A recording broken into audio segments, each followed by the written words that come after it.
Into the Storm podcast. By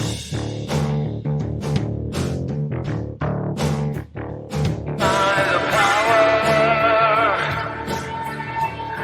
of a human spirit, no matter what you're facing, we have just one way. Into the storm, into the storm, into the storm, into the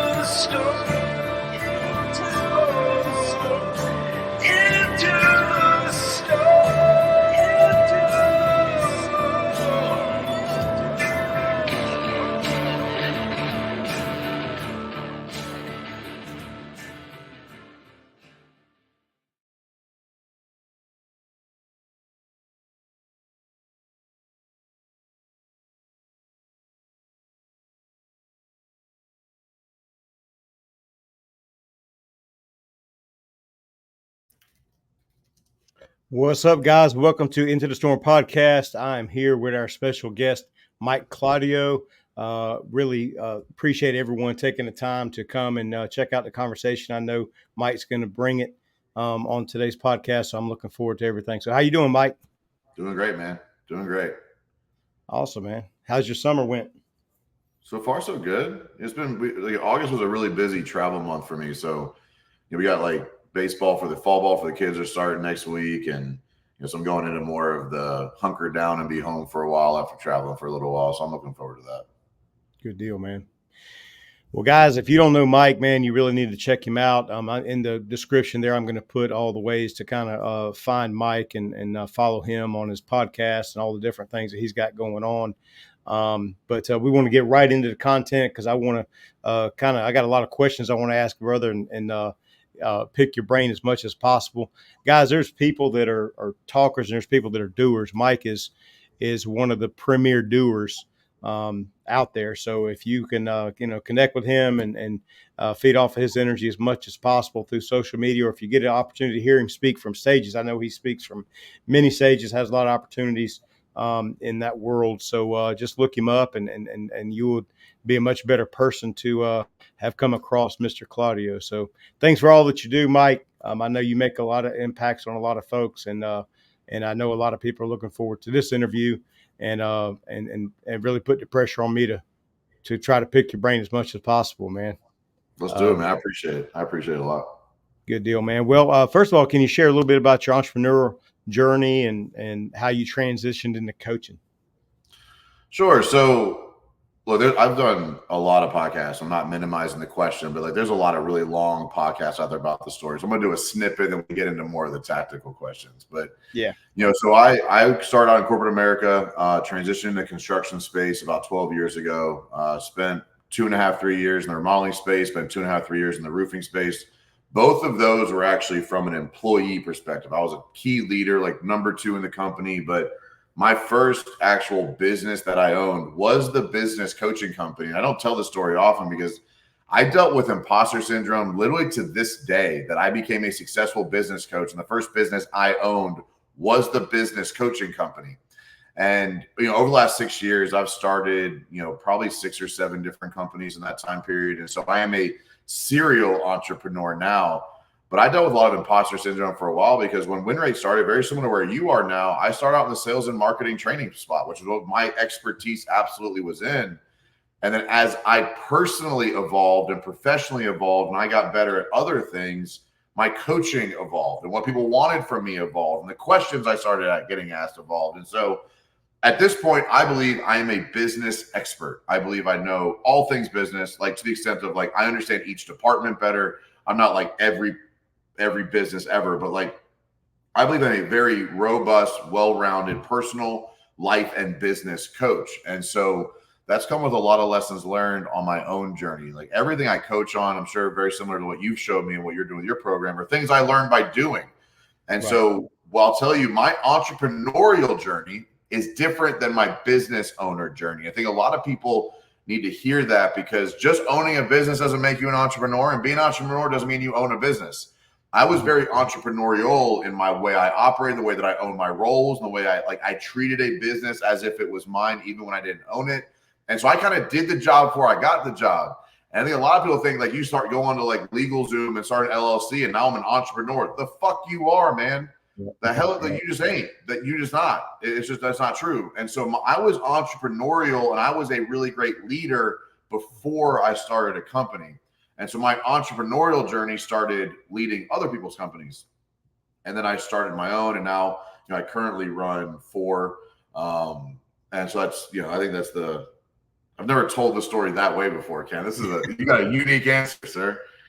Yeah, good deal, man.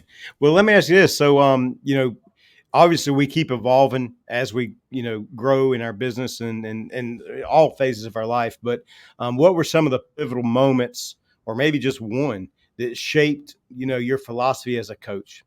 Yeah. So I will go as deep into this story as you want to, Ken, because I think it's important to talk about.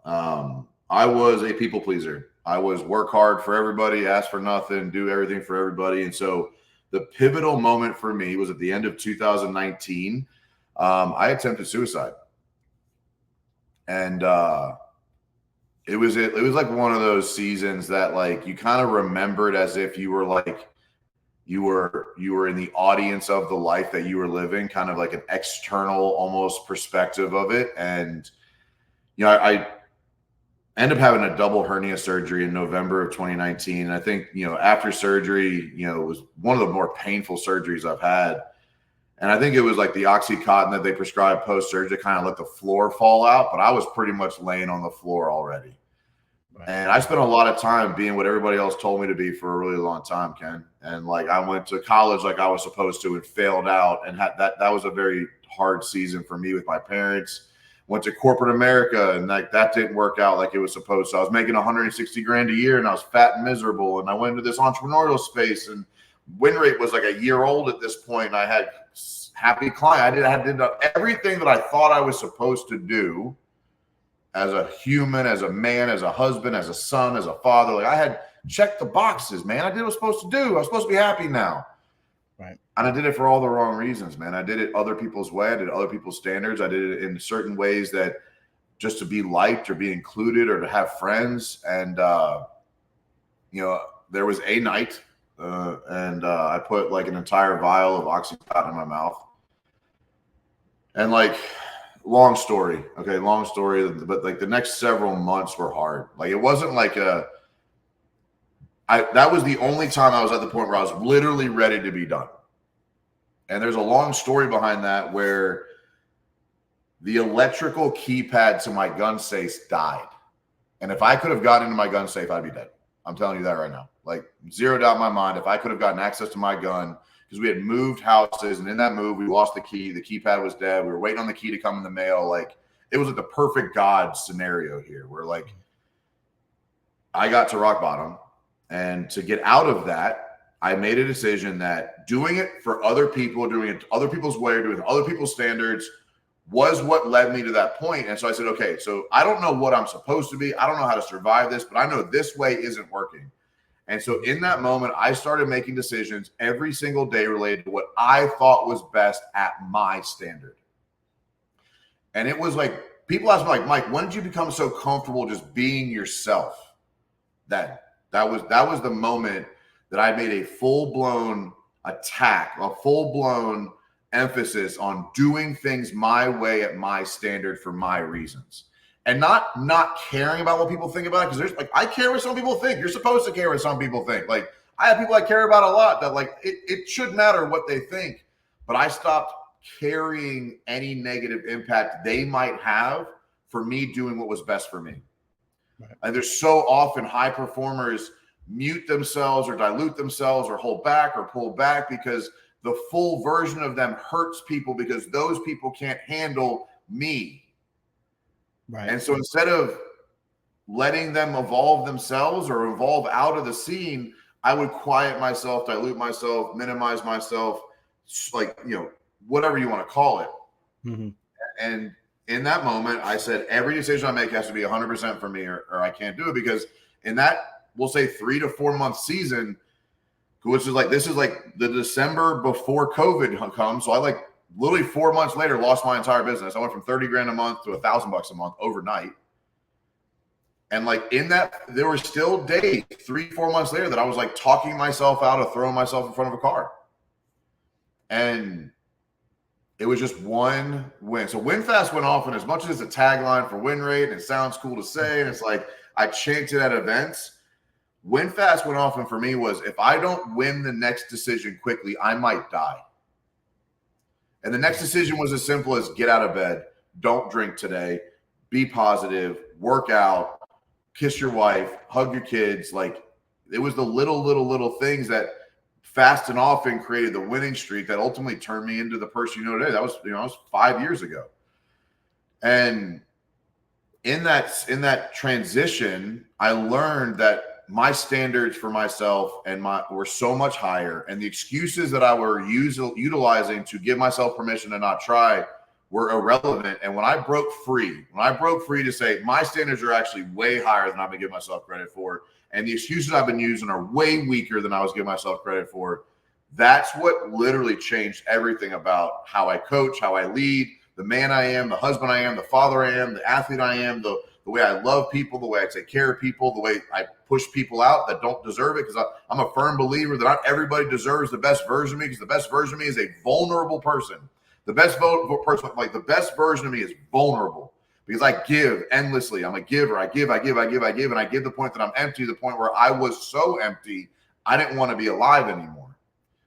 And so those decisions to win fast and win often to survive that season is ultimately what changed everything about who I am, how I show up, the standards, the doer, like the things I'm known for today. I had a version of before that. I was still a high performer. I had great results. I was always viewed as somebody who was going somewhere, but I was always viewed as somebody who was going somewhere. And like, that was the truth. I was somebody who had great potential, and people saw I was going somewhere, but I never fucking went anywhere, man. Right. I worked myself in circles just to say, and then I would like start drinking again or start doing the thing again. And I would keep coming back because I kept having to work hard to get out of the season. Right. Since December 2019, man, I have become somebody. I have gotten somewhere. I am now somebody who has accomplished something, primarily because I stopped settling for anything beneath my standard. And that still pisses people off today. They don't like it. Be 2 minutes late to a phone call with me, I'm moving the fuck on, man. My time's valuable. Right. Oh, man, things happen. Not to me. I've been late to a phone call in 4 years. Not one. I do thousands of calls. I guarantee I have more calls on my calendar than anybody else I know. I guarantee it. I literally get on phone calls for a living. I'm never late. Right. And so, well, let me ask you this, and that's the answer. Well, and really the core of this podcast, the reason I started was it's called Into the Storm for a reason. And we got the Bison Tribe, which is our group that we started, kind of like a personal development accountability group. The Bison stands for be the example, impact your community, serve your family, overcome your demons, and never stop growing. And I feel like all those things are principles that you live by. So I thought you'd be a great guest. But part of what we talk about on the podcast is a storm that you've been through. And obviously you've already jumped into that right off the bat. You just jumped into the deep end of the pool. But what we want to try to do is kind of give some insight on how because you don't see these things coming, right? Sometimes you just feel like, man, you just wake up and it's like, man, how the hell did I get here? Like, how am I now? Like, I don't even want to go on with my life anymore. So for the people that may be in the beginning throes of something like that, like what are some of the identifiers or what are some of the clues that maybe that you have looking back, looking in the rearview mirror, obviously that's 2020, but that can kind of help you. And what are some ideas that you have, after the fact that can kind of help deviate people from that? I actually did a Mike's Money Motivation podcast recording on this today, like one of my podcasts. And it's like, the answer to your question is you have to protect your inner peace. And there's like 3 things I specifically do to do that. So the first is I remove any negative influences, content, music, people. Like, I love you as a person, but if I think your social media content is negative, I'm friending you. Like, I don't owe you an audience. Like, I don't owe you to like be a part of your drama and your chaos because you're posting negativity on the internet. So I remove any influence of negativity. Second, I always rush to having the conversations that trigger me. One of the biggest things that I used to do was like protect people from my truth. So I wouldn't tell them like, hey, that hurt my feelings, or hey, I didn't think that was cool, or hey, I think you could be better. And so any conversation that I know is triggering me, and everybody knows what I mean by triggering them. There's that like that pit, that thing like right here in the middle of your chest where you're like, man, I just don't want to tell them that. I just don't want to have that conversation. I don't let that happen anymore. I rush to have those conversations. Right. I don't care how little it is. Hey, man, I don't like the way you put that cup down on that desk. Do it again. And you might think I'm an asshole. Cool. But I'm not going to carry that. I'm going to protect my inner peace. And then third is I hyper focus on what I take into my body. Like I don't really drink anymore. I eat clean foods. I work out. I drink a lot of water. Dehydration is more impactful than people give it credit for. I drink a lot of water. And like when I don't drink like a gallon and a half, 2 gallons in a day, I feel negative. I feel drained. I feel off. And so I protect what I consume with my eyes and my ears. I protect what I say by like getting the triggers out, and I protect what I consume in my mouth. Like I can protect what I eat and I drink. And so those 3 things are the things I have control over. Mm-hmm. I think so many people try to control the things that are around them. And for years, I was like, if I just do this, they'll like me. If I just do this, they'll treat me. If I just do this, they'll invite me. If I just do this, they'll love me. If I just do this, they'll be proud of me. That's trying to control them. And so like those 3 things, what I consume in my eyes and my ears, what I consume into my stomach, and what the conversations I do or don't have, those are all things I can control. And doing those 3 things has been a major, major impact on my ability to see the triggers coming, see the negativity coming, see the valley coming, and also work my way out of it when it does. Because I'm not perfect at it. I still mess up sometimes. I still deal with imposter syndrome. I still deal with negativity. I still deal with self-doubt sometimes. And like, that's true. There's sometimes I don't want to have the conversation because I know I'm about to hurt somebody, or there's a fear of like, man, if I do this, I might lose another friendship. Right. But I'll lose the friendship over my own inner peace 100% of the time. Right. So let me ask you this: as you were pulling yourself out of that, and were you already in a position where you were leading as far as like other entrepreneurs and all that stuff? I mean, were you already in business at that point? Oh yeah. Yeah, I was a year into win rate. I probably had 10 or 12 clients. No one knew what was going on. I was really great at faking it. I'm a performer, man. I'm just like, you put me in front of a client, I'm gonna close them. I don't care how I feel. I learned that after a decade in sales, man. I got really good at performing. Right. And so, I like 10 or 12 clients. I was crushing it. I was doing a great freaking job. Like I was really, really doing a great job. But then when it came to like my own inner peace, I was empty, man. I had nothing left. And so I don't know how, but I pulled it off. How much of your business coaching, because what I'm finding, like as I was putting together all of my content for my Be Real sales training, I felt like I was missing something. I couldn't figure exactly what it was.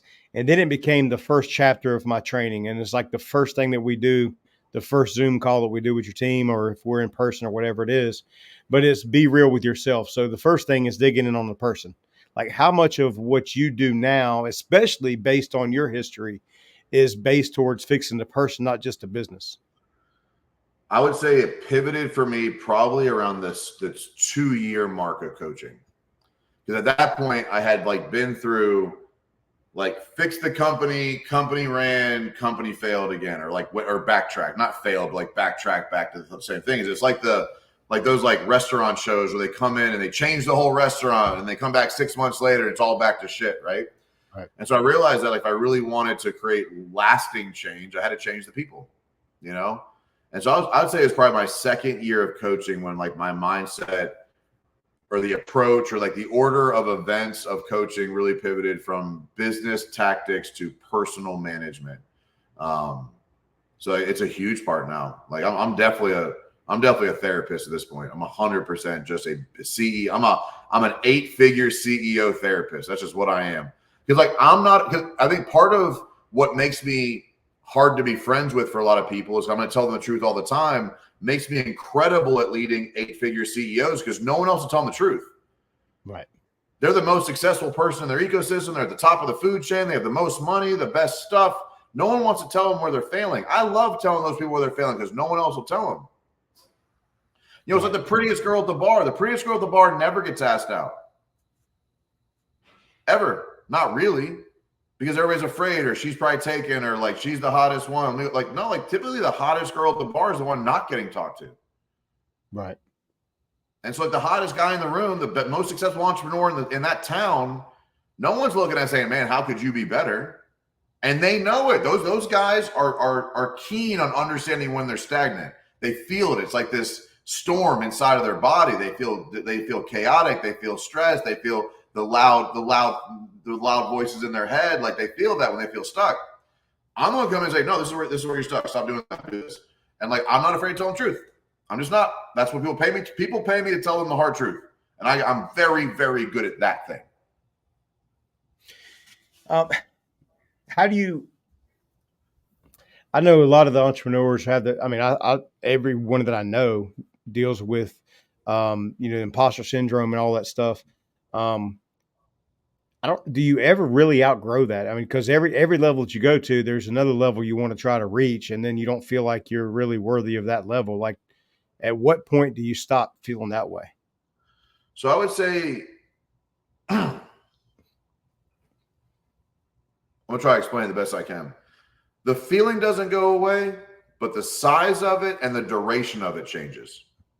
Right. So like the first time you like feel it, it might last years because you're just so afraid of that thing because it's so overwhelming. And then you do it and you realize you can. And the next one only takes 2.5 years. And then the next one only takes 1.5 years. And then like, those things kind of progress over time to the point where like I still feel like I'm feeling it right now. Like I launched a marketing company last week, about to step into run an 8-figure company for the leaders. Like I'm taking on some really big opportunities right now, but it doesn't stop me anymore. I still feel it, but it doesn't stop the action anymore. So I think the feeling doesn't go away. The speed to overcoming it does. And so like I'd say, like I feel it right now. Like September is going to be an evolution for me. I'm stepping into some of the biggest opportunities I've ever had. And I have an opportunity right now to make incredible life-changing money in 2025. Like absolutely, if I execute on the things in front of me the way that it is perceived to be executable, like I will make life-changing money for the rest of my life, like generational type money in 2025.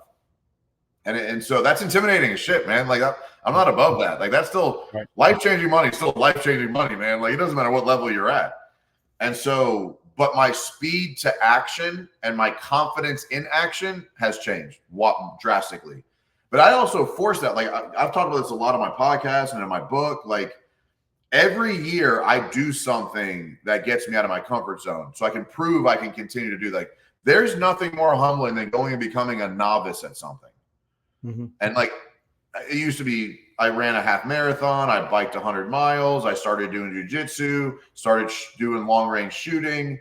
Like this year, it's bought a motorcycle. Never ridden a motorcycle before. Bought a motorcycle this year. That was cool. Like I'm enjoying that. Like that's new. But every year for the last probably 9 or 10 years, every year there's something I've chosen to do that I'm a novice at, to prove I can take on opportunities I've never done before and learn through them. And it's a muscle. Like imposter syndrome is a muscle. Taking action is a muscle. Zero doubt's a muscle. Overcoming that stuff is a muscle. And so the more you do it, the more you have confidence you'll be able to do it again. And so one thing that you talk, about being an athlete, and one thing I think that we learn as an athlete is I coached 78 sports teams in 6 sports. I played all types of sports all throughout my life. And what you find is when people say, man, aren't you nervous or nervous in that situation? And even when they ask pros outside of maybe going to the Super Bowl, I don't know how those guys sleep the night before that, but the reality is like the first time, but the 5th time they do. Like that's a prime example, right? Yeah.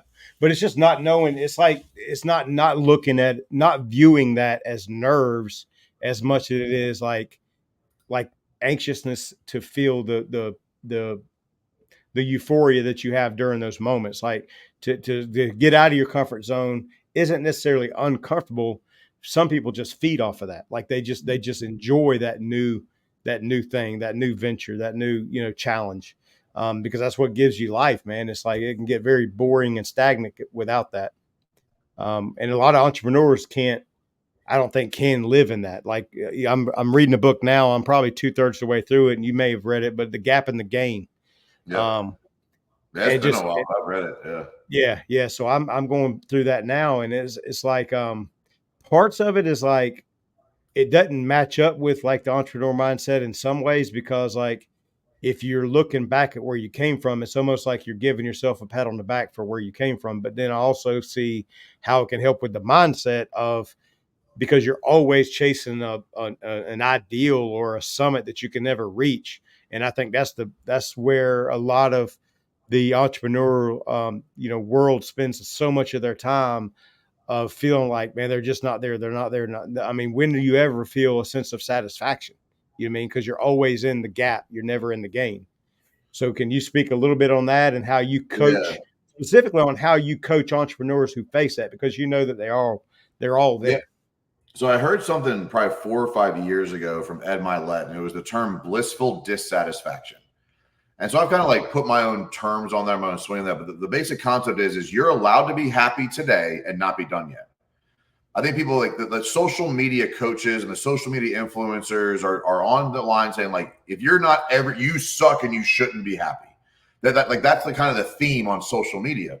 The reality is there's millions of business owners out there that aren't on social media that are perfectly happy and still winning and growing. They just they don't feel a need to go talk about it because they're happy.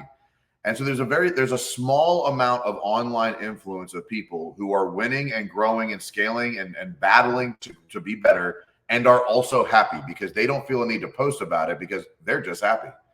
Right. And so I believe I reached blissful dissatisfaction about 2 years ago. I have been happy every day and also work hard and not done yet. And there were certain things I need to see in my life to feel that. Like there was the house I wanted for my kids. I wanted to get a nanny. There were some things that I wanted to accomplish. But because of that, like I have a lifestyle now. Like my desired outcome was lifestyle focused, not stuff. I think a lot of entrepreneurs believe the stuff is going to fill that void, and it's not. It's a lifestyle thing. It's freedom, it's routine, it's things being done for you. For me, like that's what's valuable to me. You got to figure out what's valuable to you. But I would say like I like those. So like blissful dissatisfaction is a term I heard from Ed Milet that I've kind of like unpacked over the last couple of years, and like the statement I use now is it's very okay to be happy today and not done yet. No one says you have to be unhappy to work harder. The problem is that most people need the dissatisfaction to put the effort in. That's the problem. I don't need to be unhappy to want more. I don't need to be unhappy to work hard. I have a mental toughness and a discipline related to how my effort level. Most people only work hard when they're really, really unhappy, when they hit rock bottom. I hit rock bottom. And did it help me? It pivoted a lot, that's for sure. But being happy has helped me work harder than being unhappy ever has. And like that's just the truth, man. Like being happy has helped me work harder than being unhappy ever has. Right. And I think so many people are waiting for that dissatisfaction, that pain point, that frustration of like, okay, now I'm so frustrated, I might as well go work hard. I like working hard. And I work harder when I'm happy. I'm drained when I'm unhappy. And I'm not at my best. And so I think a lot of people lean on the side of complacency and satisfaction. And they sit back, well, I'm happy with what I have, so I don't need more. Here's the pivot. And this is the pivot that you asked for one pivot earlier. This would be a second pivot in the grand scheme of mine is when I pivoted from making me successful, happy, and wealthy to making others successful, happy, and wealthy, and that changed everything. I'm never done because there's always somebody out there who could be happier, healthier, wealthier. Like that's just true. And so when I pivoted my approach to like, what does enough for me look like compared to how do I go help more people get enough for them? Working hard for me wasn't an issue anymore. And like, I am a product of the statement of help enough people get what they want, you'll get what you want. Right. And even my leadership team, my employees, my customers know I spend more time helping them get what they need than anything I've done for myself. And by return of effort, I have a lot of things I wanted in life, and like I hyper focus on who can I help get something. Like even when I was in sales, I was the guy you called for a referral always. Hey, Mike, who do you know? Because I was willing to help anybody do anything ever. And so like I use that same weakness in ACs and put some guardrails around it. And I'm still the same person. I just do it differently. And so like, it's okay to be happy and not done yet. And I think the fastest way to get there is figure out why you're doing it. And I'm doing it to help other people become successful. And I get hyper excited about that. And that wasn't always true. You know, I was an individual contributor sales rep for a long time, and pivoting into getting the same trigger and excitement and like joy from closing a deal myself to helping others win. That was a journey, man. That wasn't an overnight thing. I had to force that to an extent. But when I pivoted, being hyper excited and like celebrating my own wins to putting that same amount of excitement into celebrating other people's wins, man, everything changed for me. And my willingness to be happy and work hard changed real quick.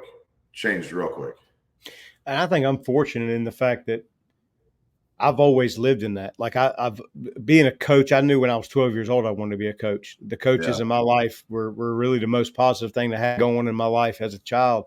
And so I knew I wanted to be a coach. So I tell people all the time, I had more joy and excitement when I coached a sophomore kid to go out and throw a touchdown his first varsity start than me throwing 5 touchdowns and a half of football. Like it brought me to tears. Like it motivated me that much. And so I think as I transitioned from showing people how to score touchdowns and baskets and basketball and stuff like that to helping them, you know, pay for their homes and go on vacations and pay for their kids' Christmas, man, that's the core of that is still the same thing. It's trying to help other people win and being fueled by that.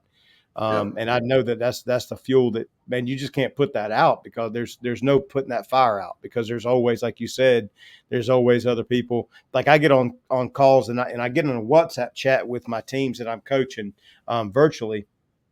I'm like, you guys, if I go 3 days and don't hear from anybody in their WhatsApp chat, it drives me. Dude, I know y'all have questions. I know you got an issue. Like there's something that I can help you with and you're not reaching out. Like it just drives. So I'm constantly like, hey man, y'all got anything? Like what's going on?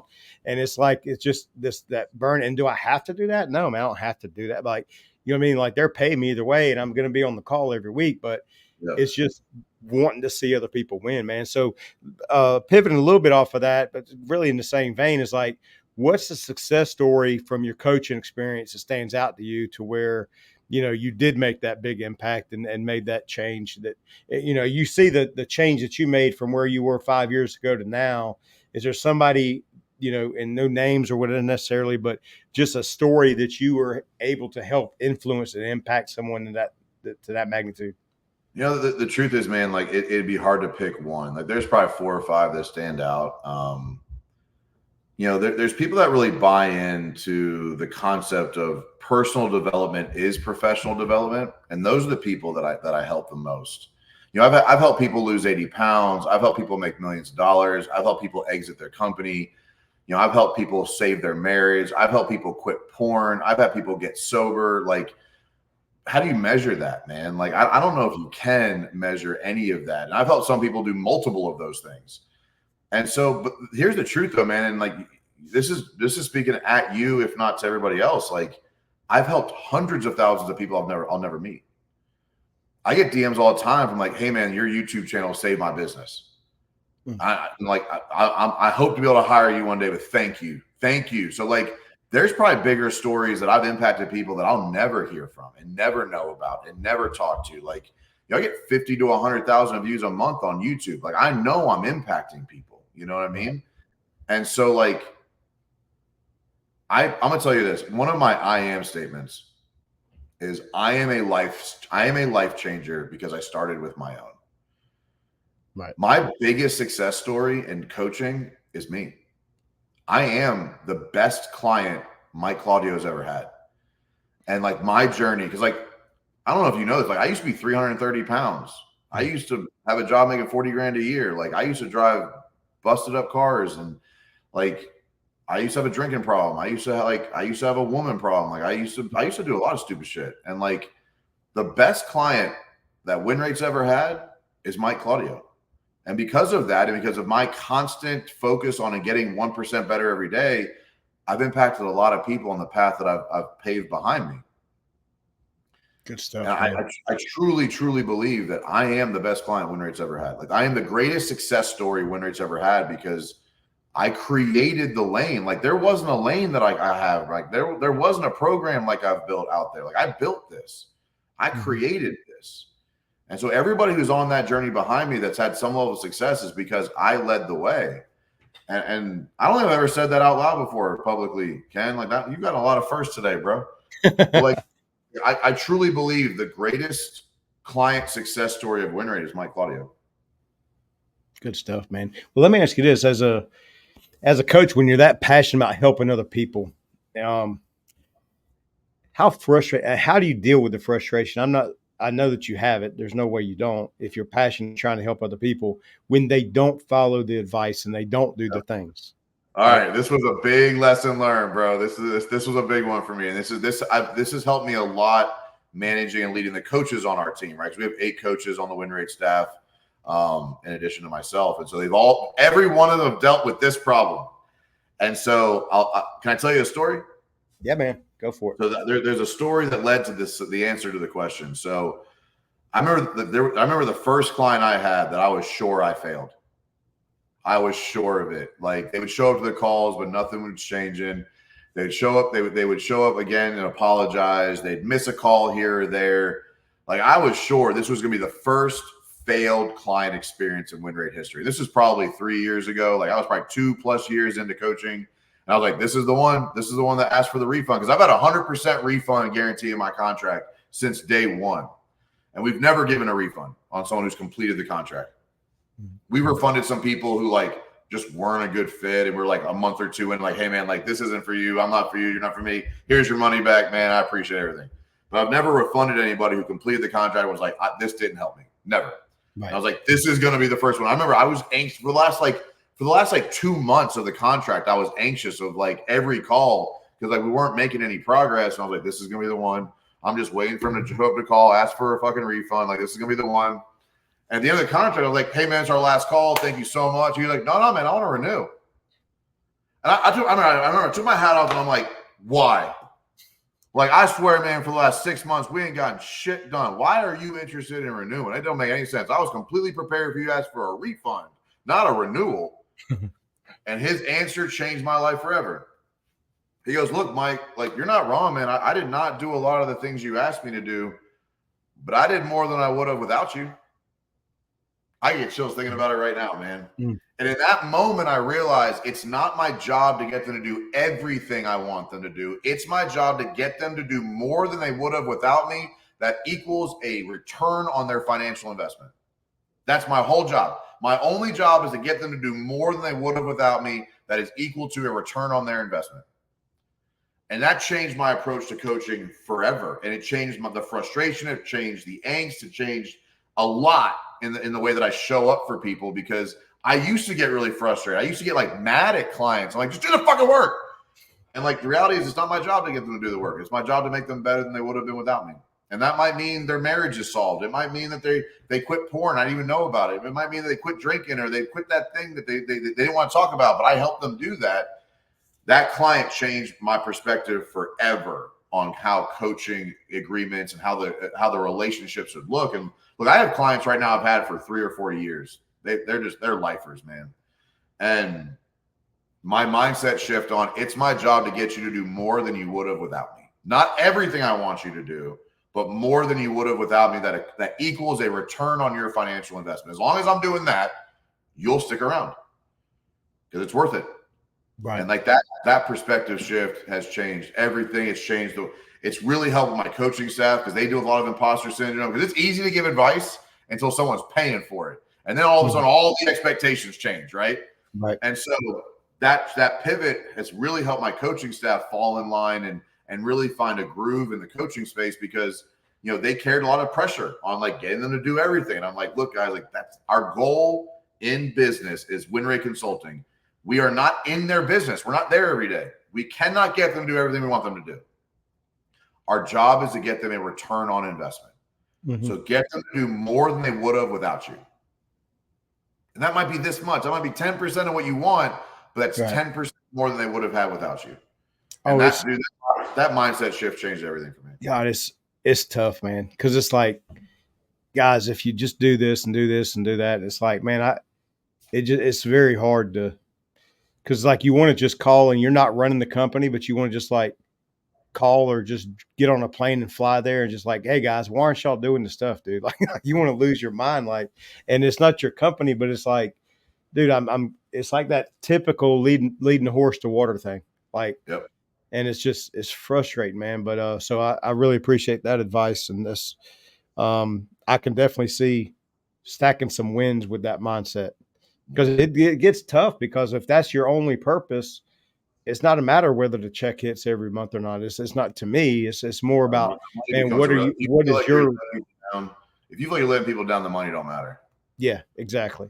So so let me ask you this. So on personal development and mindset and stuff, some people I feel like are stronger at if anything else, there's work ethic and all the different kind of tools that you bring to the table for successful people. But I think above everything else, it's like a winning mindset. It's the ability to overcome and pick yourself up when you're going through the bullshit. Like, what is, how would you suggest, like, like for me, I mean, you can't see my bookcase now, but like, before 2020, I never read a book as an adult. Like I ain't gonna lie. Like I've read Sports Illustrated and stuff like that, but I've read articles, but now I'm well over probably 135, 140 books, physical books. And then even way more than that on the audio.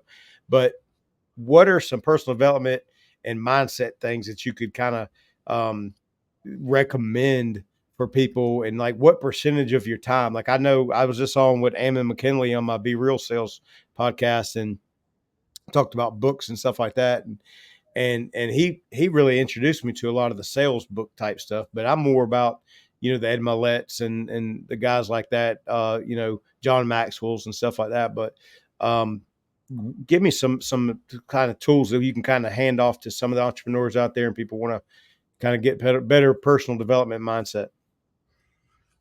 I mean, I've read hundreds of books over the last, 5 to 10 years. So I'm not going to give a specific book. I'm going to give a tactic.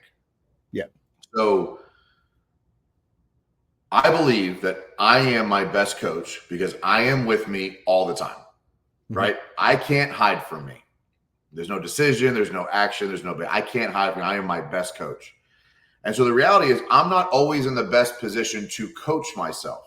Weakness, depression, anxiety, mindset issues. You're hungry, you're angry, you're depressed, you're broke. Not the best season to be coaching yourself, right? And so I use a self-coaching technique where I develop what's called a champion's legacy statement that involves like my mission statement, my I am statements, my I will statements, never again statements, my core values. And I read this every single day because the strongest version of you is your best coach. People ask me a lot, like, have you heard of the alter ego approach? Or like, are you familiar with an alter ego kind of style mindset? I've heard of it, but I've not read anything on it. All right, so I'll explain. It's like the alter ego is like basically, I'm afraid of this. If I'm going to pretend to be somebody who wouldn't. And so like, I have a friend of mine who like, he's a great public speaker, but he's scared to death of it. And so his alter ego is Ric Flair. And it's like, what would Ric Flair do in this situation kind of thing? Like, if I'm operating as if I was Ric Flair, what would Ric Flair do right now? And he wears like flashy stuff, which is not his personality at all. He literally just like takes on the persona of Ric Flair. So my alter ego and the way that I don't know where this came from, man. I don't think I read this anywhere. I think this just came up for me. My alter ego is next year's version of me. I want to live up to it. I want to operate as if I'm next year's version of me, because next year's version of me is always better than this year's version of me. Forever and always. There's not a single person right now who looks back 12 months and says, man, I wish I was still that guy. All of us are better a year later. Right. And so I use self-coaching as the tactic. I use that version of me though. Like if I'm having a weak morning, I've woken up tired, angry, anxious, imposter syndrome, feeling like a loser, feeling like I'm letting people down. I read my champion's legacy statement out loud, which is like the words the most powerful version of me would use. And I read them out loud. And I do this every day. And I have a routine in the morning I follow where I read it every day. And, that process allows me to coach myself every single day towards this person I want to be. And next year's version of me is the best version of me ever. Right. And I think so. I don't know if there's a book. I really think the alter ego approach is very powerful. If you're like, what would Jesus do? The WWJD is the alter ego thing. It's like, what would Jesus do in this situation? Because Jesus is better than me. So if I would ask him, what would Jesus do? And I operate more like Jesus, I'll be a better person. That's the WWJD is the alter ego concept. Right. So for me, I ask myself a lot, would next year's version of me be proud of this decision? Would next year's version of me be proud of this action? Would next year's version of me be proud of the risk I'm taking or not taking? Would next year's version of me be proud of what I'm eating right now? Would next year's version of me be proud of what I'm looking at right now? Would next year's version of me be proud of me for having this conversation or not having this conversation right now? And so I use next year's version of myself as my alter ego because that's how I've turned into that person. I am navigating decision-making towards that person. I do that via the Champion's Legacy Statement I read myself every day that I wrote about me, about this man that I aspire to be like. And that's the tactic, man. I don't know. There's not a book, podcast, YouTube video that's going to help you if you can't coach yourself in a moment of weakness. There just isn't. I love it. I guess looking at watching other people self-destruct, and just the same way I'm sure a lot of people that cared about me watched me do it for years. It's just trying to get, like, every opportunity I get, I try to just provide some type of advice or something that's going to help them get through that. Even though it's on their own, they're the only one to live with themselves, like you said. But it's like, what's a little nugget or something? Like for me, there's a few books that I read, but it wasn't even really the book itself as much as it was the concepts that I took away from. Okay, I need to take in positive content to get better. Like it was, you know what I mean? Like, and so it was a group of a bunch of books and podcasts and getting to have conversation with people like yourself and seeking out those conversations. And, I still have my weaknesses. I still argue about sports on social media. I still, it's hard for me not to go down those things. But to be honest with you, like where I was 10 years ago, I was athletic director over, one of the largest complexes in the upstate, ran all the youth and adult sports, ran the tournament stuff. Then I coached, I played church league, I played rec leagues. I everything, you name it, I was just sports.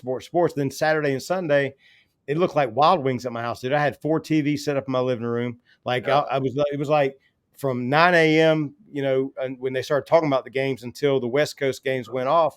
And it was like that all weekend, bro. Like NFL Sunday Ticket, I had 3 TVs. And I was like, looking back on it, it's like, yeah, now I watch Florida State and Steelers. Like I'm not going to miss their games, but the rest of the time I'm not there. So at least I'm making improvement, Mike. Don't judge me. No, but that's what winning looks like to you. Like that's be happy, but not done yet. Like that's perfectly fine, man.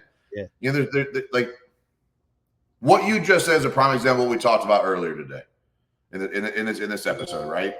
Is just like if watching Florida State and the Steelers, it makes you happy and you can still not be done yet, you don't got to apologize or justify yourself to anybody. Right. Just because I don't doesn't mean you shouldn't. Right. Like don't like I'm not trying to attack. That's substituting all the years of coaching and playing football, and like it just boils down to now I need 6 hours a week. It's a passion for you, man. It's a passion for you. Cool. From a sports, 100%. Man. Love it. I love it. Well, let me ask you this. What do you find what is a piece of advice that you find or a coaching point that you find yourself commonly, like every entrepreneur is different, every industry is different, but what are some things that is like a staple for things that you're constantly having to, most frequently make to help out with I would say a lot of business owners struggle making decisions on emotion without data. And data could be like physical numbers. It could be somebody's opinion. It could be what do they actually think or want. Like I think a lot of business owners try to make decisions for their business and for the people around them, like their wife, their employees, their customers. Instead of just asking, just go ask the question, go seek more information. Because if you don't know if you cannot make a confident decision on something, it's not because you don't know, it's because you don't have enough information. The reason you're not confident in the decision is because there might be variables that would change your opinion on things, whether that's a data point, an opinion, an emotion, or whatever, go seek more data. I tell clients literally all the time, seek more data, seek more information, ask more questions, and then ask questions till you feel confident in an answer. Because it's not that you're a bad decision maker, it's that you just don't have enough information to make a confident decision. And when business owners can't make a confident decision, they procrastinate the decision and they slow change. One of the biggest things you can do to ramp up speed of growth is the compounding effect of fast decision making. Mm-hmm. And so if you can make faster decisions, you can make bigger impact. And like that, I think that's I probably talk about that more than anything else. Seek more data, seek more information. That ties into what, win fast, win often. It's like the more common thing is always fail fast, fail forward. Right. Like it's just like a really, and I didn't understand that concept until about probably 2.5 years ago. I was with a company and it was like, wait, screw it up, but let's just hurry up and screw it up so we can fix it. Like, and it's like, I was getting stuck.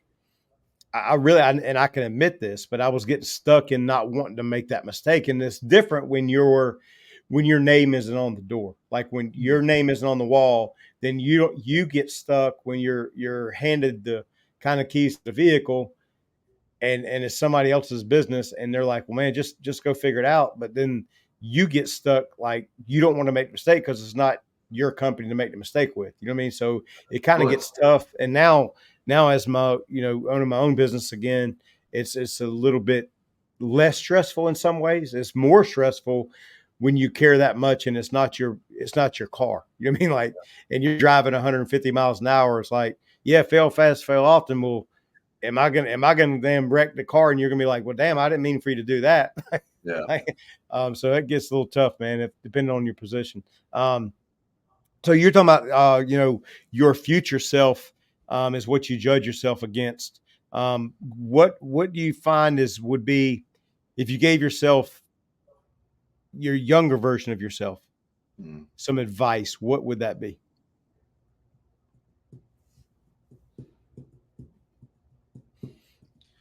I guess it depends how long ago, right? So if it was like 6 years ago, I'd say, stop worrying about what other people think and just do it your way. Because your way is probably more right than you give it credit for.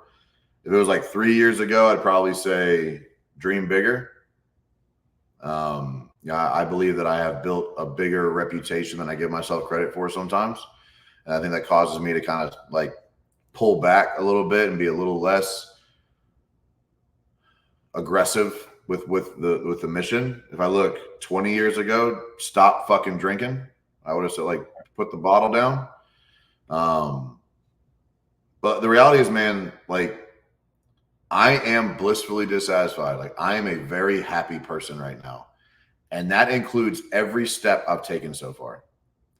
And so to say that I would change anything or give a different advice, I am who I am today because of what got me here. And I mean this sincerely, man, Ken, there is nothing about my life I would change right now. Like nothing. Everything is exactly the way it's supposed to be, the way that I'm supposed to have it right now. And that's part of being happy, is being grateful for what you have, right? To an extent too. And I have a lot. I'm not going to, I make a lot of money. I have a lot of things. I have a great house. I have a lot of assistants around here.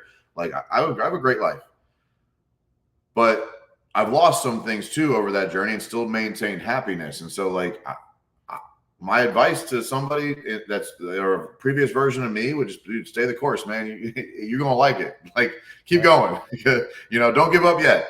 But honestly, like even when I gave up in 2019, like it still led to who I am today. So like I really, truly, I mean this, like I would not change anything. Like I'm 37 years old.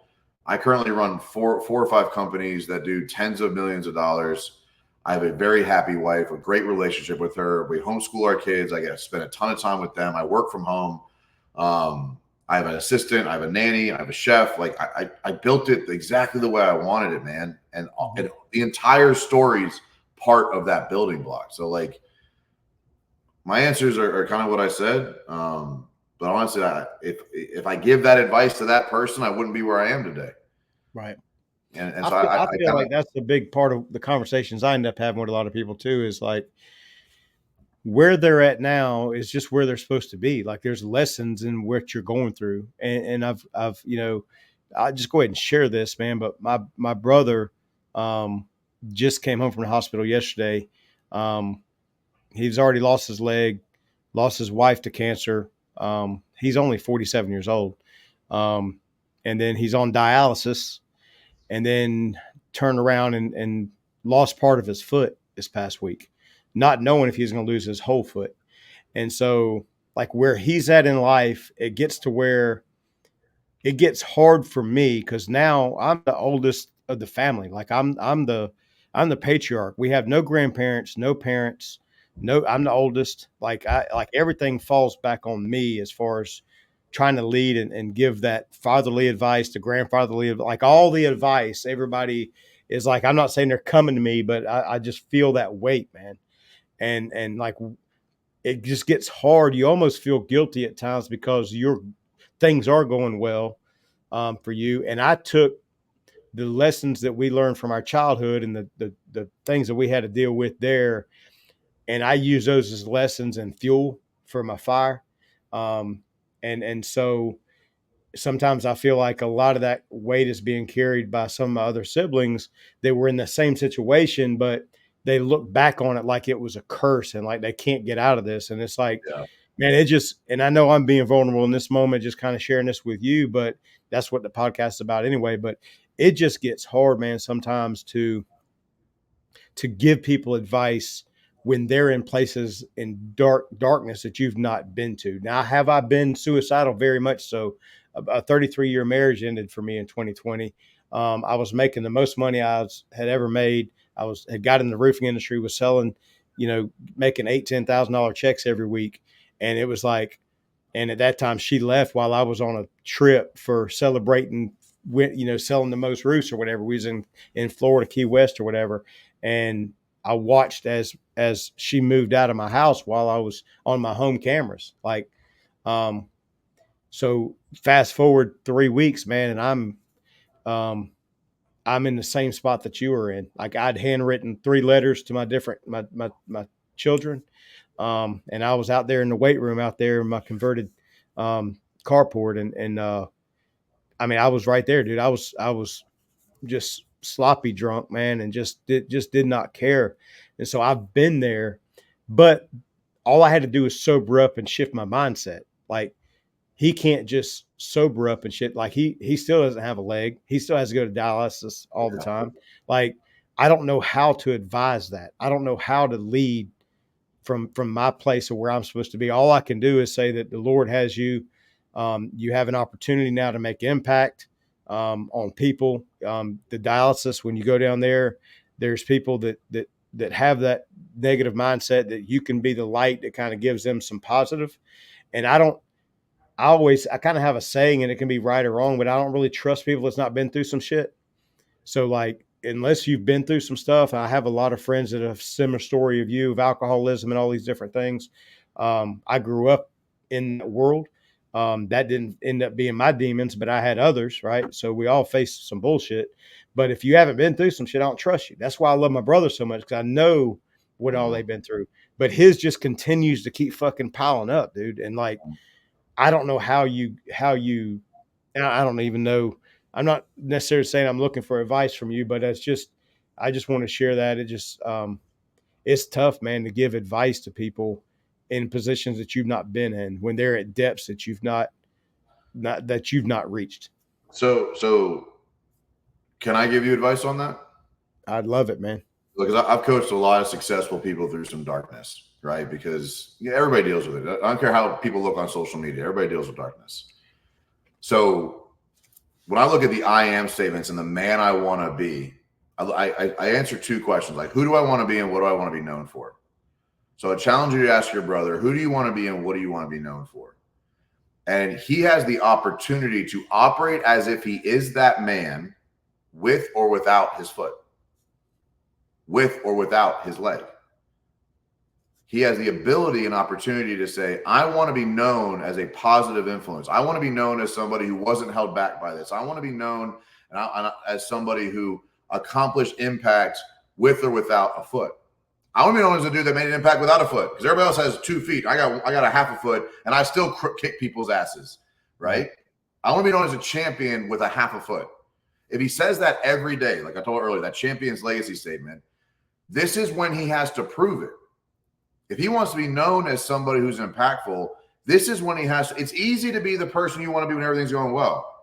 I have been that person when things weren't going well, and that's why I've built so much trust with people, because I'm going to be who I say I'm going to be no matter what's happening to me. I have control of how I show up, irrelevant of the factors around me.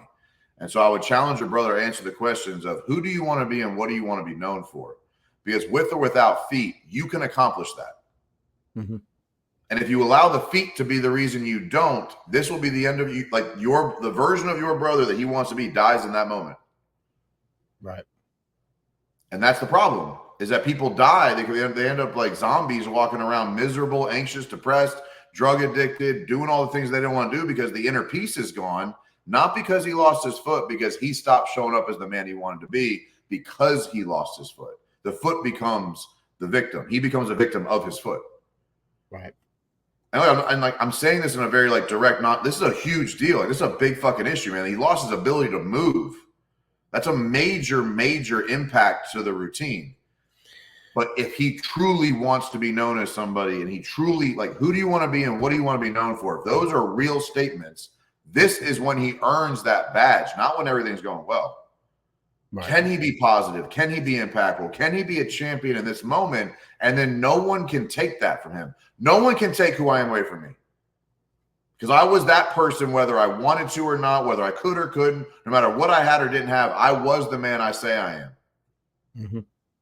This is your brother's opportunity to prove to everybody, including himself, that he is who he says he is, with or without feet.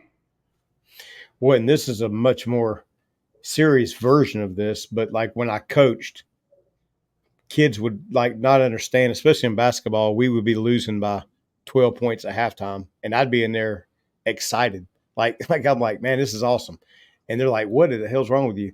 And it was like, because nobody remembers you if you're up by 20 the whole game. Like, you have to be down, like you have to be behind. The comeback stories, whatever remembers, if you're never the underdog, you're never getting your ass kicked, then who gives a shit if you won by 2 Super Bowls? I mean, Brady's most memorable Super Bowls because he was losing by 35 points, right? Yep. I mean, it's that wasn't even his best, statistically, not even his best game, but it was just that you remembered the part where he was down and he came back.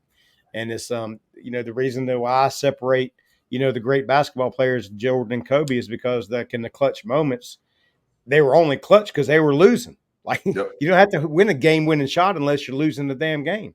So, like, that's what builds your legacy. And those opportunities, it is an opportunity, right? And that's kind of the message that I've shared along with him, and I know you share that same thought process, man.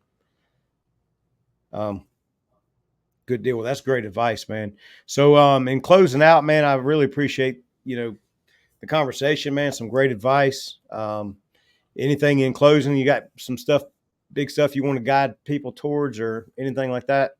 Nah, man. I think I gave it all I had on this interview, man. Like, we put a lot into this one. So, like, look, I'll tell anybody listening right now, if you're in a spot where you feel like there's just no hope, call somebody. Like, Ken, the world is better off because you're still here. The world is better off because I'm still here. And there's someone listening right now that truly believes that suicide is a gift to the people around them. They truly believe. Like, when in that moment, I was sure that me being gone was better for everybody. I was sure of it. I had convinced myself that everybody else would be better off if I was gone. Ken, I can say with zero doubt that the world's better off because you're still here. The world's better off because I'm still here. If there's somebody dealing with that right now, I'm telling you with zero doubt that the world is better off with you here, man. And, like, don't let whatever those demons are right now lie to you, because they're absolutely, like, don't let that be the end. And if you need someone to talk to, call me, DM me, shoot me a message. I'm sure Ken's the same way, but we both got pretty vulnerable today, and we're two men that a lot of people look up to, and we deal with our own shit and been through our own journeys, and that's why we can teach you from the scars we've dealt with.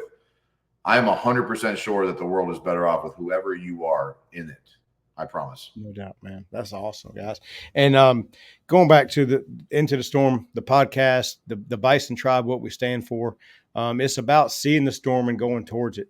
The more you try to run around it, go around it, hide from it, like you just turn and just go through it, man. It's the fastest way to get through it.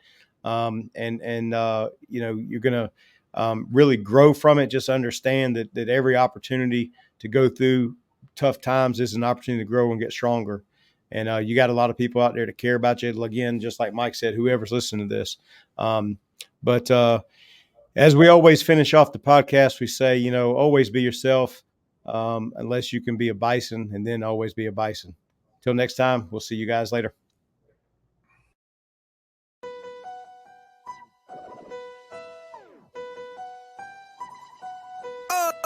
Oh.